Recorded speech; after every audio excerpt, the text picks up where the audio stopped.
Pynk ladies, T-birds, just happen to be watchers of my shit. My name is JImmiPynk. Oh, and y'all thought this was new? To grab up whatever material you could to make a movie? Terrible tongue pop. Roll the shit. I'm sorry. I'm sorry.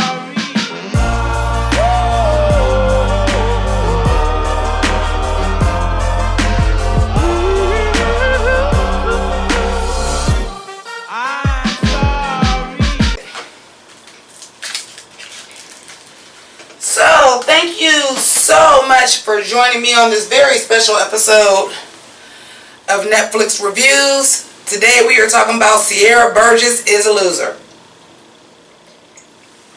Now, after I watched the movie and took a look at some of my notes, I took a look at some of the other people that had already put their review up. All younger, all male, all white. And because these people were from a completely different demographic from me, there was one thing I thought we would all agree on, and that this was obviously adapted from Cyrano de Bergerac, but apparently nobody else got that memo. Now maybe the reason why they didn't get that memo is because back in my day, when these movies were actually targeted for me, they did this a lot. They started out with Clueless, which was an adaptation of Emma, and then they did it a lot. A lot. I mean, a lot. So, with everything being back to the 90s and Netflix carving out this niche for bringing back the teen rom-com, I said, well, why wouldn't they dig into the well of adapting classic literature into teen movies? Now, as far as television, they've been doing it for a little while. However, it's been targeted towards adults. So to do it for teens, and I'll be the first person to admit, when I found out Clueless was based on Jane Austen's Emma, that's how I got into Jane Austen. For a lot of people, with Baz Luhrmann's Romeo and Juliet, that was such a big success that everybody and their mama decided to reconceptualize Shakespeare for a teenage audience. So here, with the very obvious name, Sierra Burgess, which sounds like Cyrano de Bergerac, I thought, great, Netflix is going to jump on this and we're going to bring this back instead of grabbing every comic book and old TV show property that you can, and also get kids back interested in literature. And boy, oh boy,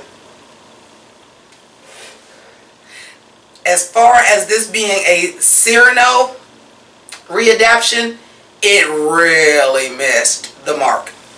So before I get into that, let's talk a little bit about the actual movie and what I thought about it. First of all, I thought the acting was actually really good. I thought our four main characters actually did a very good job. All four of them are better than the material they were given here. For sure. And maybe I'm judging it a little bit unfairly because I'm looking at it as an adaptation to Cyrano. Only because, why would you name the main character Sierra Burgess if you didn't want people to know it was a Cyrano adaptation? But it missed the mark so much that nobody caught on to that. I also thought it was a good idea to adapt this because when you go to these old 90s and early 2000 movies that they readapted, some did it very well. Clueless is an excellent adaptation of Emma. 10 Things I Hate About You might be one of the best adaptations of The Taming of the Shrew ever. Easy A, though self-referential, was a pretty good movie based on The Scarlet Letter. Yeah, you have some that weren't so great. She's the Man, Nobody Is Buying, Amanda Bynes was a dude. Sorry about it. But overall, they've made these things obvious to be adaptations. Otherwise, why would you name the characters so closely? Relevancy. Well, we're in the age where catfishing is a thing. So back in the 90s, somebody pretending to be somebody else and talking to somebody else wasn't as relevant as it is today. We actually even have the term catfishing for that. So I thought, this is going to be great. I will say, and this is something that I believe they borrowed from Riverdale, especially considering the fact that our lead character actually plays a character on Riverdale. But, oops. Oh, hi Cameron from Ferris Bueller. Oh, hi Marty McFly's mom. Those are Sierra's parents. Now, Sierra's parents are both published authors. Her father is like this brilliant academia author. Her mother writes self-help books. Now, with that being said, the first thing that we get once she comes downstairs and she looks at herself after she showers, which that opening sequence was way too long, just be looking at her legs and her shoulder and her wet hair. But the first thing the dad does is throw a quote out at her. Oh, that's Charles Dickens. That's too easy. That's from Nicholas Nickleby, by the way. But this is something that goes on throughout the whole movie of him throwing out quotes and her catching them because she's extremely smart. She's extremely talented. She's also a very talented writer. She plays the flute. She writes songs. She sings. She's very talented. You're based on classic fucking literature. You are based on a world-known play. Why were none of the quotes that were being thrown out from the actual Cyrano de Bergerac? So it's like, oh yeah, get the kids in the classic literature. She's even, we'll get to Veronica in a minute, she's even explaining to her, she's teaching Veronica about the picture of Dorian Gray. That's Oscar Wilde. Why are we not talking about, why is nothing going on referring to Cyrano de Bergerac? That drove me fucking nuts. But anyway, moving on. I noticed there was a strong color palette. Because you know I clock that all the time. And it was very, very mauve, pink, maroon. I'm like, okay, why is everybody in school always dressed in the same colors? And that continues throughout the whole movie, and I'm sure that can just be for aesthetic reasons. Till I went through for a second watch. At least with her wardrobe. So, damn near everything Sierra wears has roses or rainbows on it. Now, of course, that's a choice. That's a choice. But here's the key thing. That is a theme. And what really disappoints me about that is that there is a famous quote, and I'm sorry, I'll have to find it and put it up here because I didn't write it down in my notes, that involves roses that's in Cyrano de Bergerac, and it's gone. Okay, I'm sorry. I'm talking about all the thematic stuff, so let me just go over the plot real quick. So we have this black friend, Dan. Dan is the analog to Lebret from the actual play, who is Cyrano's confidant. Number one, why is his name not Brett? Or LeBron? Or something related to that, considering the fact that you named your main character after Cyrano de Bergerac? But I digress. But he's the black friend. Apparently he was like great in Power Rangers, the movie, whatever, what have you. I really feel like his part was only so that the movie wasn't so goddamn white. Because, you know, he had to talk in a little bit of Ebonics, even though he was a nerd. And he has to say stuff like, come on, give me some. Pound it. I was like, okay, was it a reason for that? But then, you know, here's the popular girls. Coming down the hallway, this is where we meet Veronica and her two lackeys. And, of course, she's a snotty bitch head cheerleader, you know, cliche as fuck. And, you know, Sierra, oh, move, Frodo. It's not Frodo, it's Quasimodo. You're thinking of Quasimodo. Frodo is from Lord of the Rings. Da, da, da, da. And the girls in the background, the other popular pretty girls in the background are snickering. No, that doesn't happen. But anyway, moving on. We see those girls after school. And we see the guy from, what's the last movie that I didn't review it though? All the Boys I Loved Before. Cute little boy with the little gash in his cheek. Oh my God, West Pass, guys. And he comes up to try to hit on the cheerleader. Well, she had already took down this thing with Sierra, so he gives her Sierra's number. But here's the thing. Wardrobe department. Wardrobe department. Oh, the wardrobe is so fucking trash, and obviously you got a Nike sponsorship. Just do it. Shout outs to Nike.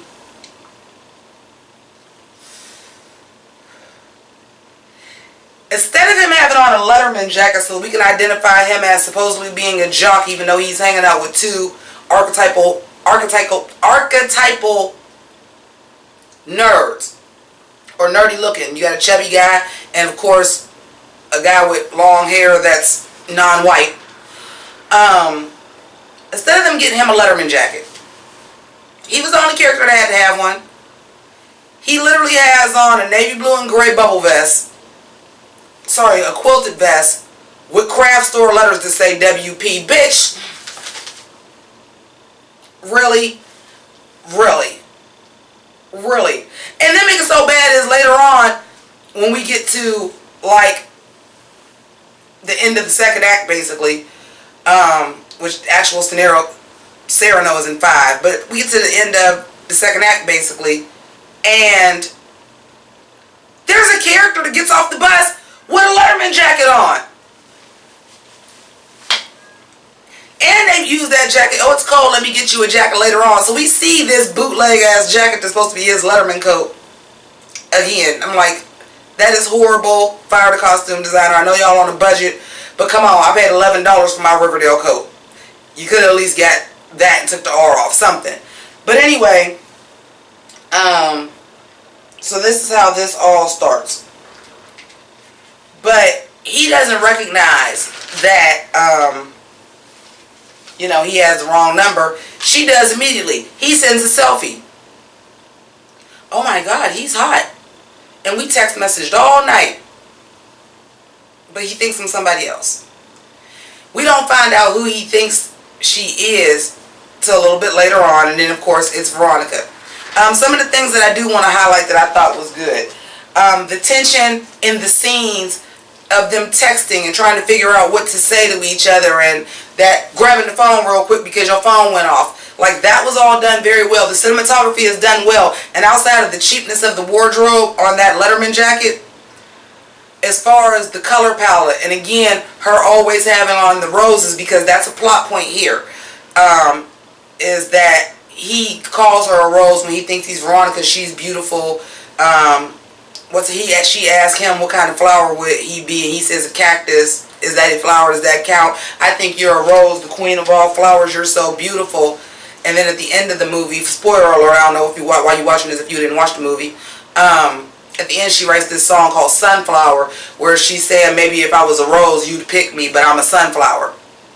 And then, actually, on her cell phone on the second watch, her background is sunflowers. But we also notice at the end, when he eventually comes to take her to homecoming, he has little sunflowers on his tie. She has sunflowers in her hair. So it's like her accepting the fact that she is a sunflower and not a rose. So thematically, I thought that was good. I will say this, and I know I'm jumping around, but I do stream of consciousness on this channel, so if you're new to it, I apologize. I jump around because I'm a stream of consciousness, and I'm not scripted. When you're doing a movie like this, and you're going to do a cliche, because trust me, ain't nothing groundbreaking about this bitch. It's cliche as balls. But when you're going to go that cliche, then go balls to the wall with the cliches.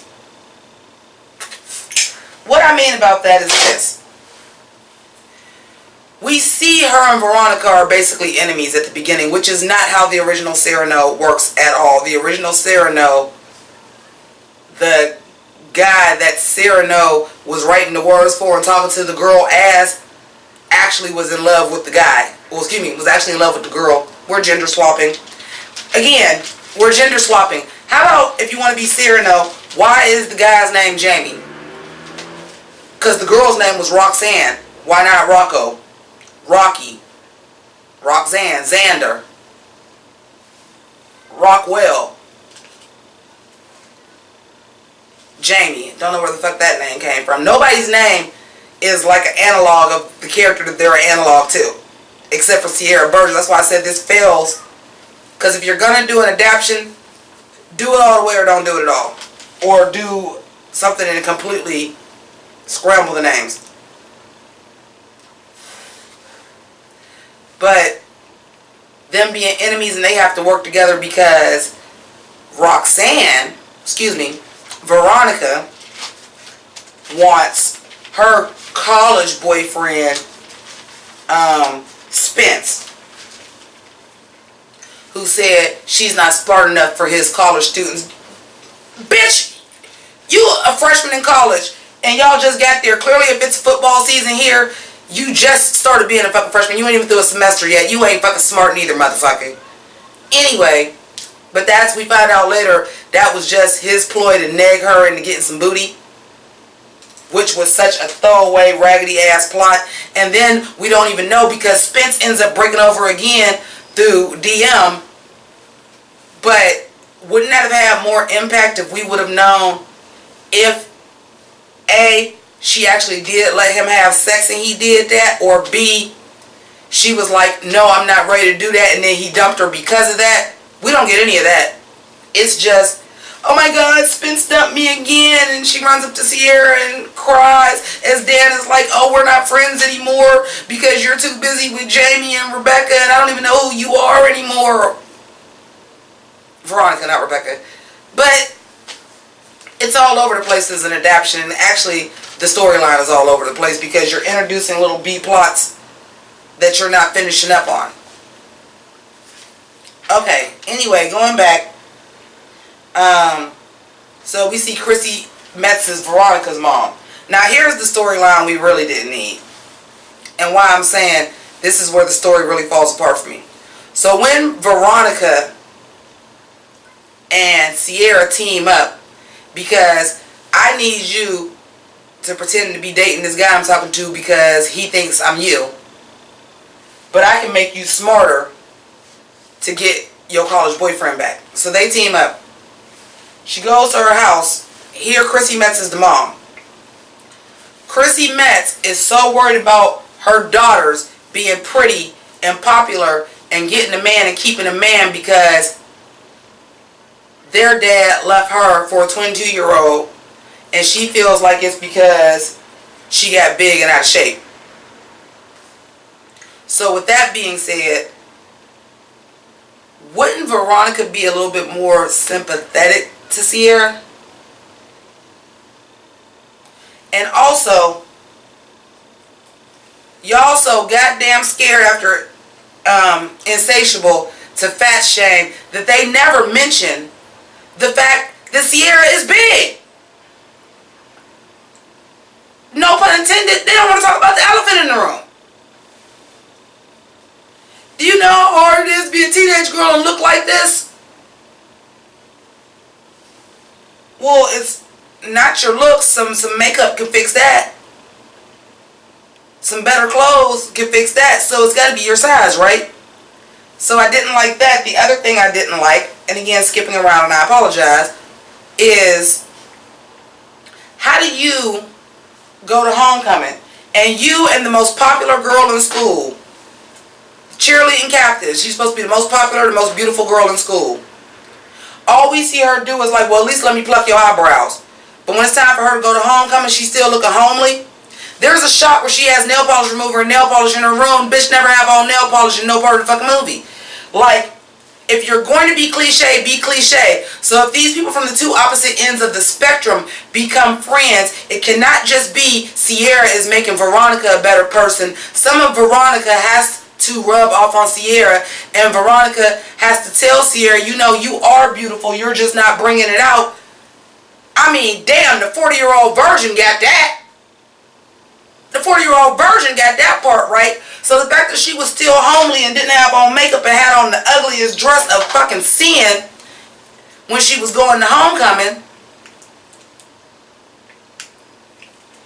you know, and this girl can get pretty. Have you seen this girl on red carpets? This girl can get pretty. What's her name? Purser. Suzanne Purser? I can't remember what her name is. I apologize. She can get pretty. So the fact that you're going to do all this cliche and you didn't have the pretty girl make her over so that when she did go on the date with the guy, she was fucking drop dead gorgeous.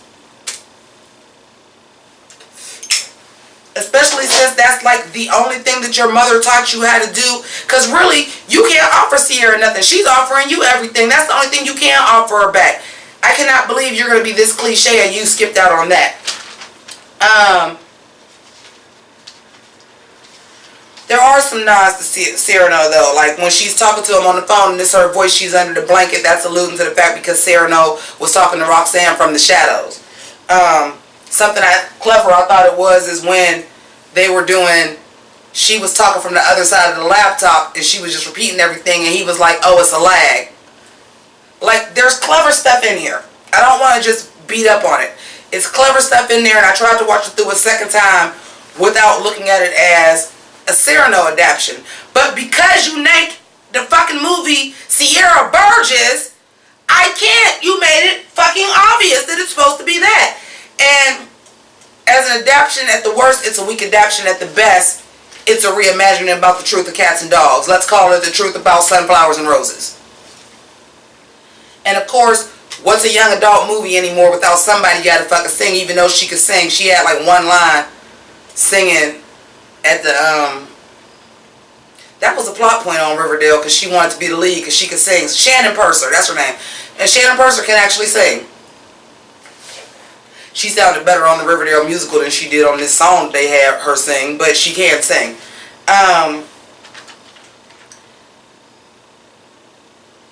But this, oh, he's the quarterback, but he's not the usual jock because he doesn't hang out with all of the jock friends. Liza Minnelli, lies. He's the quarterback. It don't matter who his friends is, and his friends can be dorky. They're still going to hang out with him. He's the quarterback. He's popular. So this girl is the head cheerleader at another school was like, oh, losers only hang out with losers. And these are your rivals. It's East Pasadena and West Pasadena. You know who that boy is. You know who that boy is and you be all up on it. Quit playing, Veronica. Quit playing.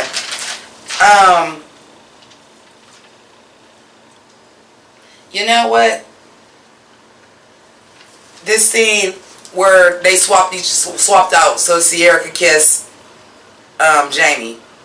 I'm like, whoa, that's going beyond catfish. That's a little bit creepy. And dude, for real, how do you not know you went from this little girl that's about 5'4" to this bigger girl that's 6 foot, probably about 6 foot. Her face is bigger and everything, and you holding her like, how do you not know that you was kissing somebody different? Suspension of disbelief, sure, whatever. But that was creepy. He thinks he kissing somebody else. That's creepy. That's not romantic. That's really fucking creepy. Really fucking creepy.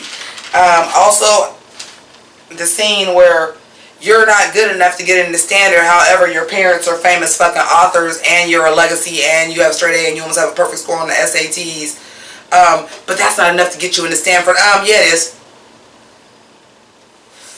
Yeah, it is. And we see at the end of the movie she got into Stanford. Also, the black friend. Well, I'm going to try out for the boys track team. But you have a girls track team.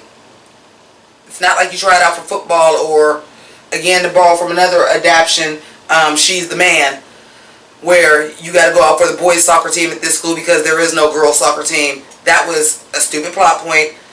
The black friend saying, I'm trying out with you because you're my biggest competition for college. Was he trying to get into Stanford too? Because that's not your competition. Your competition is the black boy from East Los Angeles with a mean goddamn hook shot and got straight A's at SATs and community service. That's your competition. This girl ain't. She getting in. She legacy and her parents is fucking famous. She's getting in. That was a dumb plot point. But of course, we always have to have that plot point of, oh, this isn't the 90s. You gotta have more than good grades to get into school. Yeah, she has a father that's a fucking legacy and famous. And they know that she can obviously pay the tuition. It's fine. But again, dumb plot point.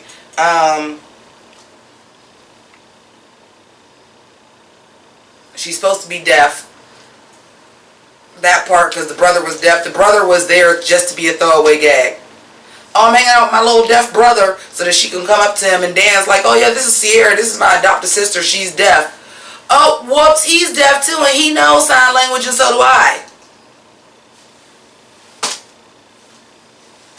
Dumb plot point. What else?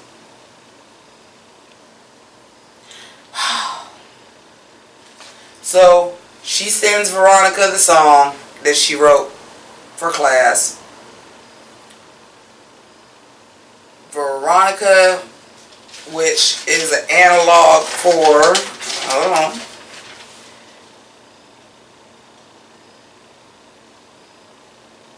I didn't write who she, was analog for Christian in the play, so why her name wasn't Christina or Kristen or Christian, I don't know. But Veronica listens to the song and decides she's going to go to Jimmi and say, listen, you know, and then they show up and they end up going to homecoming. You are who I want and you're beautiful and this and this and this and this.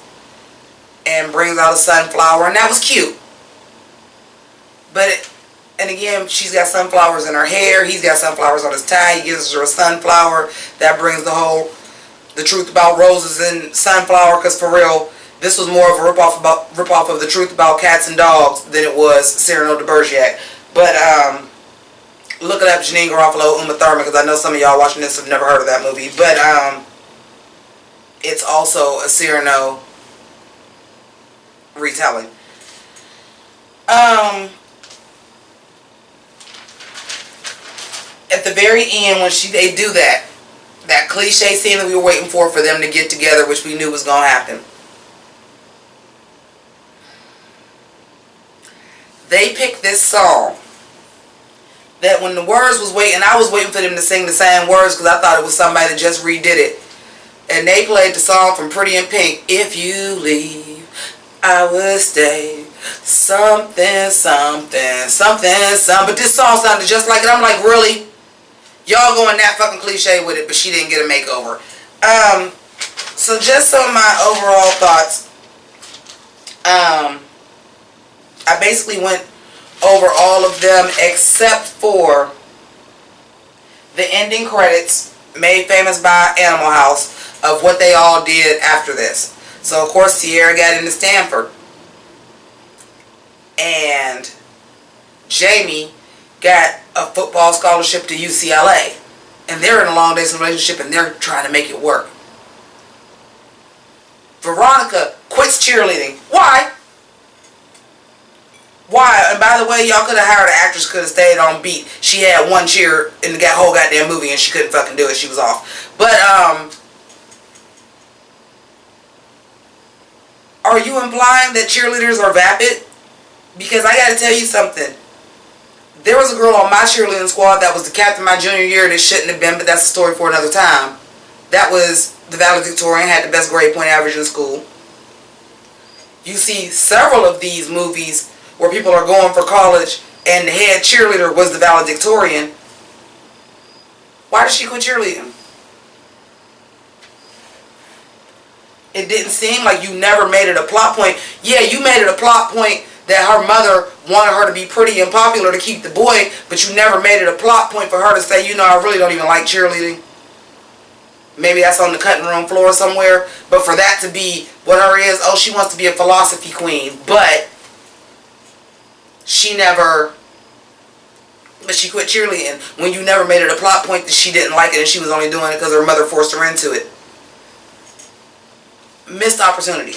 And then Dan, after argued his way into an all-girls school.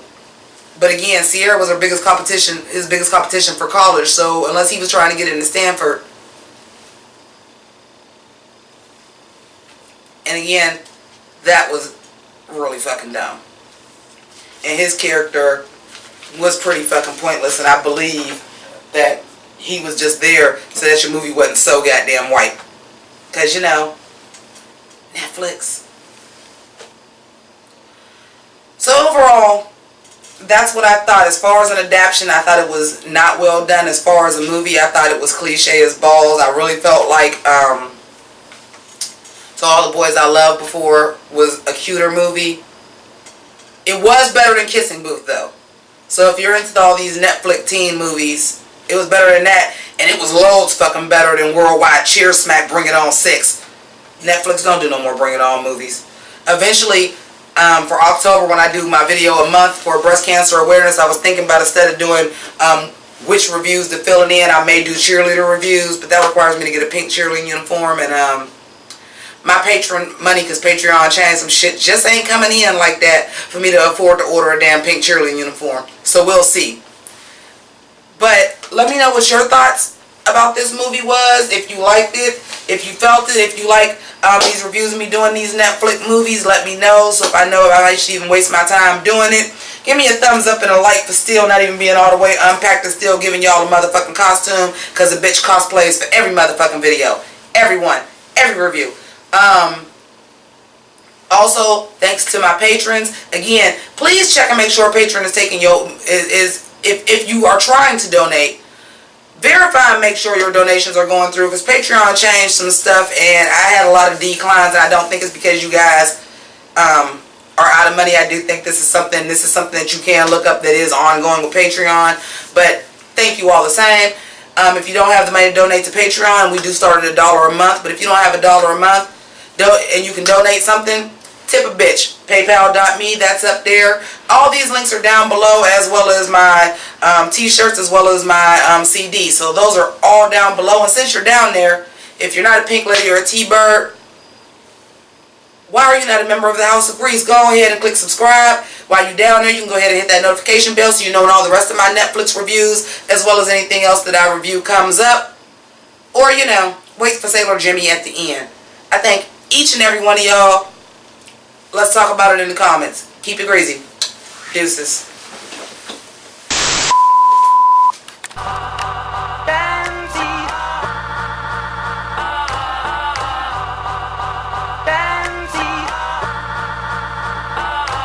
Hey yo, I dog these niggas like girl's best friend, right? Ren 1010, right? Haunted by my past, same shit, different mask like Scooby-Dooby-Doo. Where are you? But I spotted you out like Spud McKenzie. Figured out the game like the Bloodhound game. I thought you was my friend, you broke my heart again. Well, the game done switched. If you a dog, I'm a